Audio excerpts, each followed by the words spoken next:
Hi, we're Russell and Amanda. We've travelled from New Zealand to the UK and are now travelling around in a campervan. Last episode, we left you at Stratford-on-Avon. We're now heading up to Fiveways Lakes, a camping ground where we can charge up the power and do all our services. Amanda suggested that we hop over to Rugby and see the William Webb Ellis statue. Then a very unscheduled stop into Daventry because our gas hot water system had stopped working and the owner of the camper swapped it for a brand new one. Popped into Oxford, checked out the prison and castle when I wandered around the main street, took an unscheduled turn off to Faringdon, and we're a small market town which we absolutely loved. Visited a 6,000-year-old stone and henge circle in Avebury. Stopped off at Devizes beside the canal and checked out the Caen Hill Locks. We're having great fun. Why don't you join us?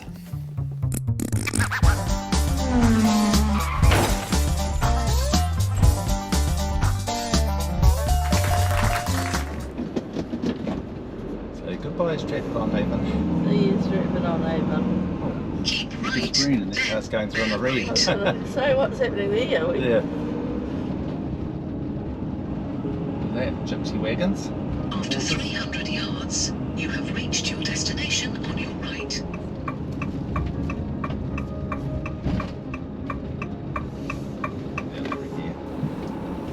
We booked Fiveways Lakes the night before. It was £37 and did it online. This is one of the things we're finding at the moment, is that if you can't get online, you can't actually do a lot of bookings. This is not a promotion for the companies, but we have a Saily SIM, which is a mobile electronic SIM on our phones. And also we have a Wise card, which we can load up with pounds from our bank in New Zealand. It's made things way easier. Here we are, the lady's showing us our park. We've got a wee nestled bay between some bushes with a power point. So this is our wee bay that we've got to stay in, and this is the camping ground, basically a big grassed area with these wee cabin things you can hire. But it's a little bit gloomy with this grey sky and bare trees, but it's good to get on the power again. So we've worked out that we can have about 3 or 4 nights without power before we have to go and get charged back up again, dump our waste, get some water, recharge the batteries, because there's no solar on the roof of the camper. Today we actually went out and we bought some solar panels. I'll show you them later. And that wee shed over there is where there's a dump station.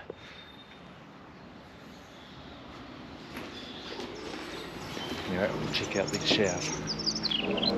Well, they were entertaining showers. The good news is you don't have to insert a coin to make them go. The door will not close. You know, hooks to hang it closed. Doesn't stop the water going on the floor, look. I'm being a bit rough on it. The good news is the water was hot.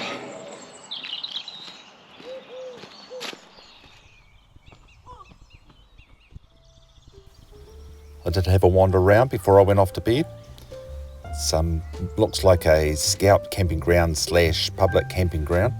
There were some scouts staying down in the end doing a badge or something while we were there. There's quite a bit of it was run down. The old canoes, I guess, were for the kids. Are we away? When I get up.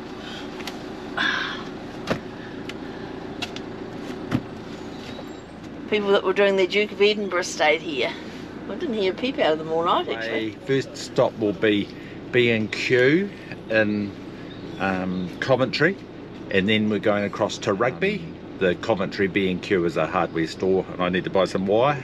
What did Pal tell us about Rugby? To go and look at the William Webb Ellis statue in the main street. We've got the lights on today. We ended up stopping at Bulkington, just 2 miles down the road. And it's found a second-hand shop, and Russell's found a coffee shop.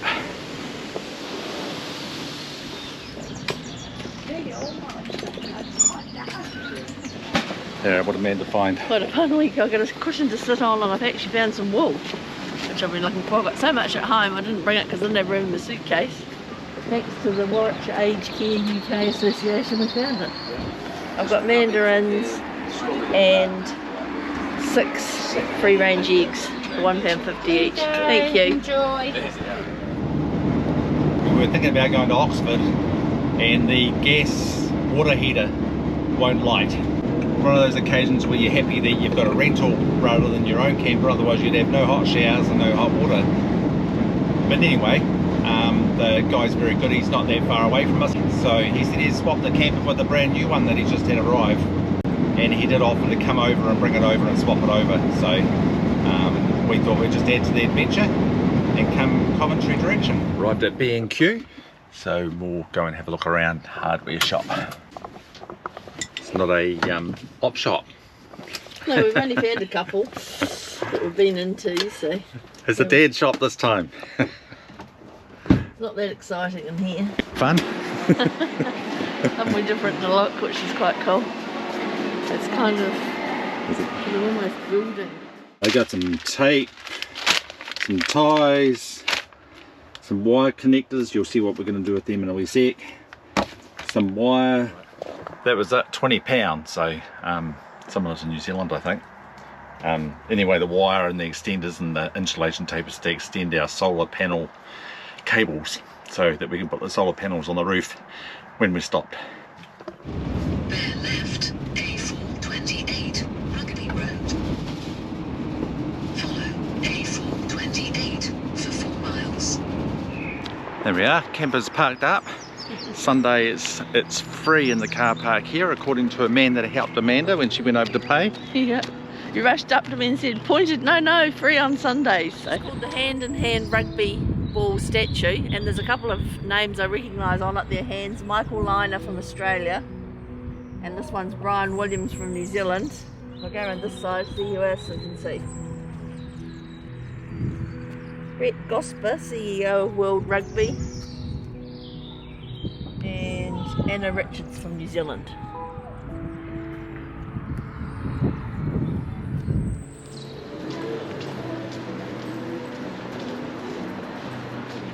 They've got quite a few streets, haven't they, with the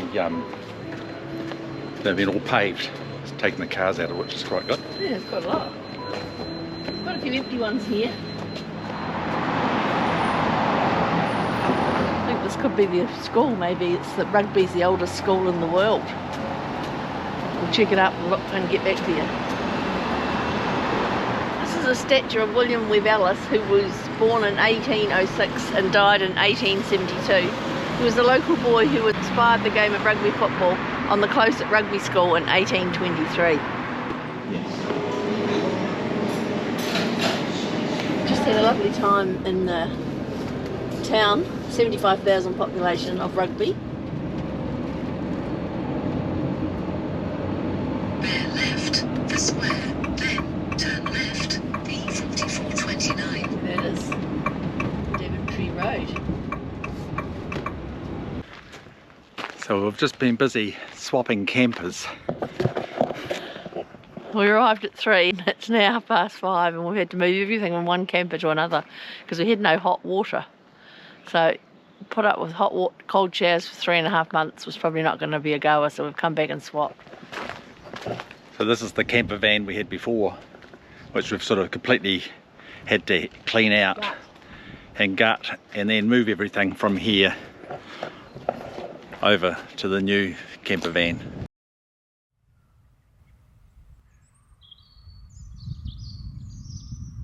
Spent a night on the front section of the owner of the company that owns these camper vans, and he's given us a brand new camper van that he's just collected. It's got 31 miles on the clock.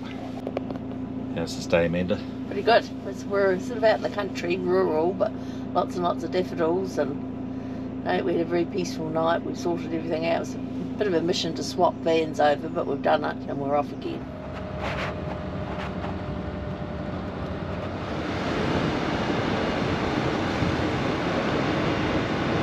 This is good. The new camper's got pairing with Bluetooth, which the other one didn't have, and we'll display my TomTom app on the screen.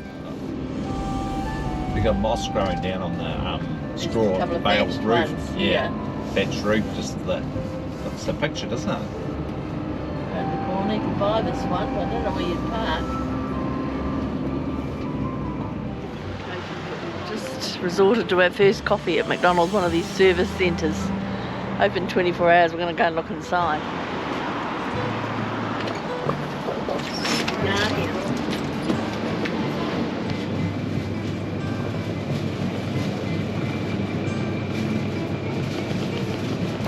Seem to have a few of these heat and eat type things.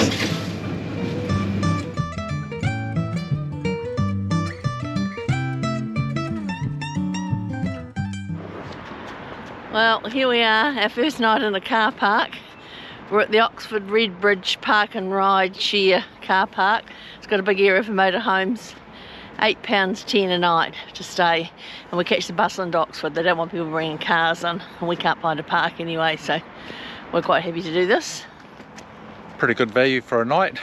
When it's dark, you don't see what's out the window. We'll see if we have a peaceful night. Well, here we are on a double-decker bus in Oxford doing the park and ride thing coming into town. The roads are up and down and more potholes than you'll ever see in New Zealand. One thing that is quite interesting is when you stop at the lights, as they get to go again, they give you an orange and then it goes green. So everyone's sort of moving on the orange and when the green, away they go. There's allotments.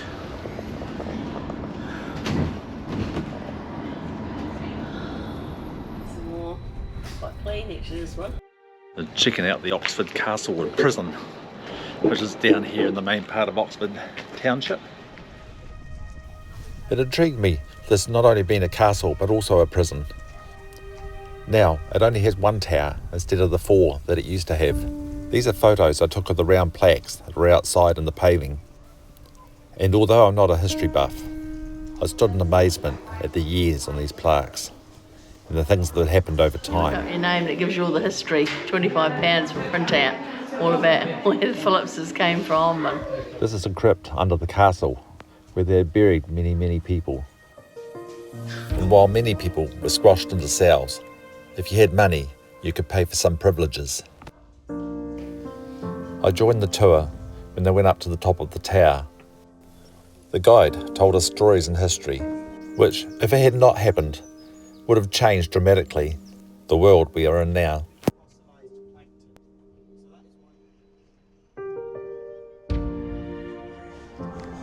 This here cell, rather special.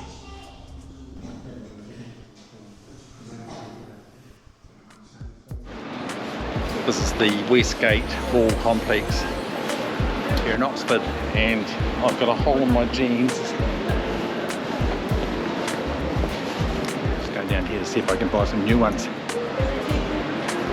And it's about 4:30 now since we've been for our tour around the prison and castle.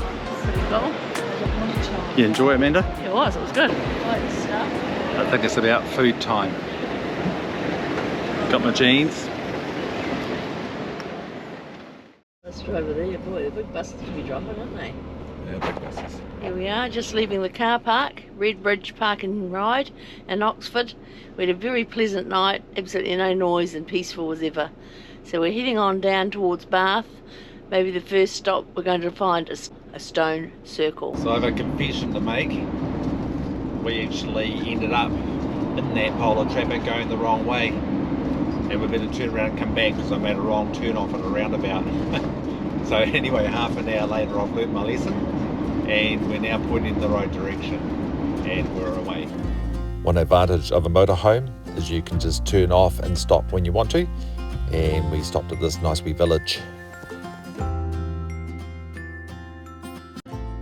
It took a bit of negotiating to get the camper down that street. Anyway, now that we're here, absolutely beautiful. So we just turned off the main road, just saw the sign in here that there was markets and things. So we thought we'd come and have a look. Nice mug, 50p, and a collapsible bucket, £1.50. Just going into a real cool wee coffee shop here. This is it here, the settlers. But down this wee alleyway and through this wee door, there's seating down the back.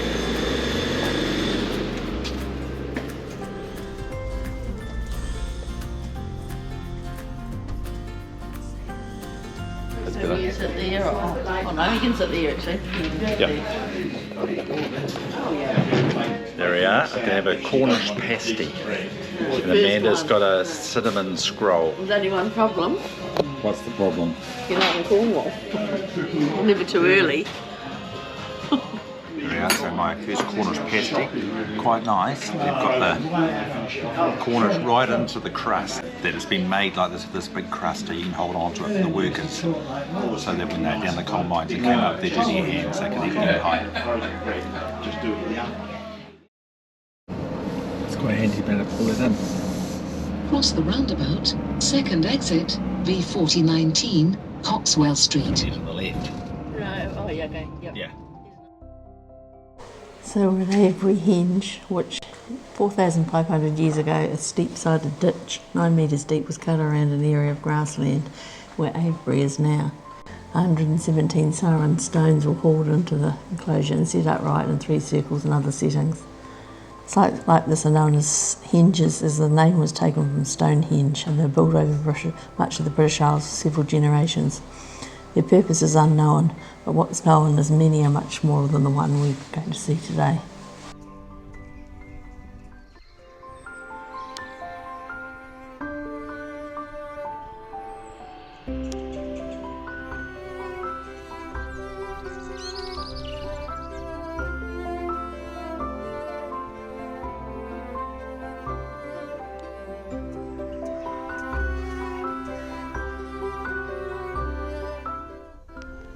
We're going to call this our Stonehenge moment of England. We're at Avebury, where there's 170 stones and you can walk around and through them. So they're 6,000 years old, which is pretty amazing. It's a World Heritage Site.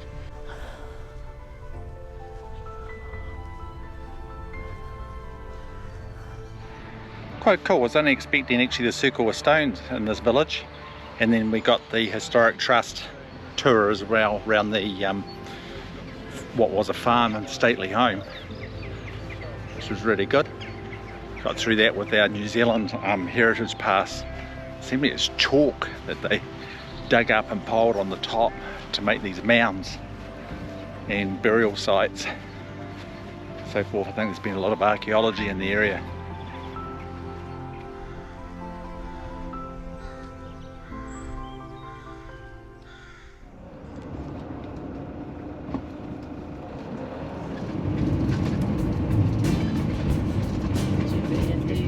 We've just come through Devizes and the Kennet and Avon Canal, which is quite a famous one in the UK, runs through here. There's a big pond here on the left, but there's not the canal, so we're just looking out to see what we can see. Here we are, lost somewhere in Wiltshire. We were driving along and we came across this place called Devizes, which is a population of about 12,000 people. And we found a car park at the edge of the Kent and Avon Canal. And so we're staying here tonight for £7. Looks a pretty cool spot.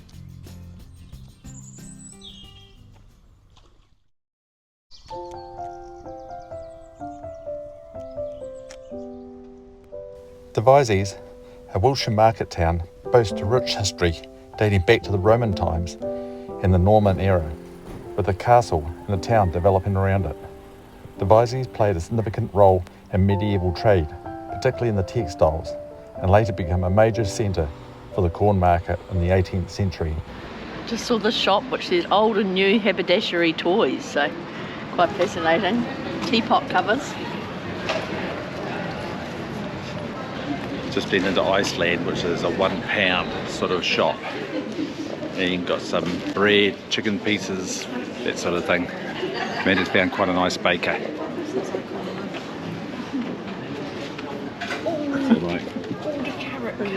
I've just seen carrot cake, yeah. Got 2 different prices for the baking, eat in or take away, which is fair enough. Got a nice looking carrot cake there, but I'm going to resist. I've been in the UK for 2.5 weeks. Today is the first day of eating an Eccles cake. So good. That's nice.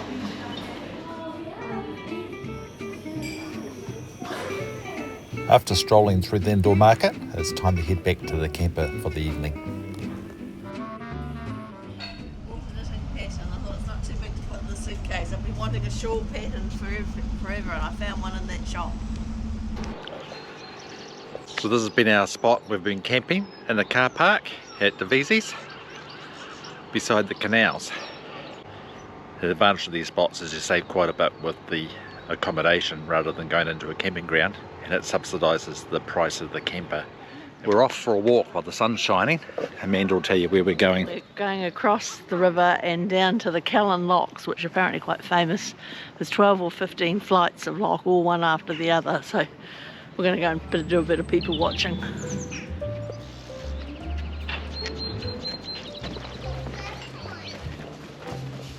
What's that? Is it made of fiberglass, that one? Some of them will be ply, No, that one looked like it's and some of them will fiberglass. be steel, and some of them might be fiberglass.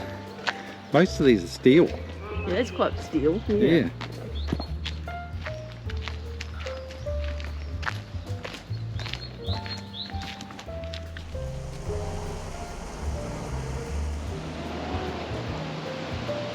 We're going to go across here and then under this bridge to get to the other side of the road. There's a wee tunnel down through here. Through the tunnel. The horses would go along this tow path that we're walking on, and when they got to the bridge, the boat would go through by itself and then reconnect up with the horse on the other side, hence the tunnel. This all brings back memories for us when we hired a canal boat for the week and went down the Macclesfield Canal. It's very, very peaceful staying on the side of the canal like this. So the passage of the Caen Hill flight start at Lock 44 daily between 8 and 2 in the summer and 8 and 1 in the winter. And there's no mooring between locks 29 and 44, obviously, because they're quite close together.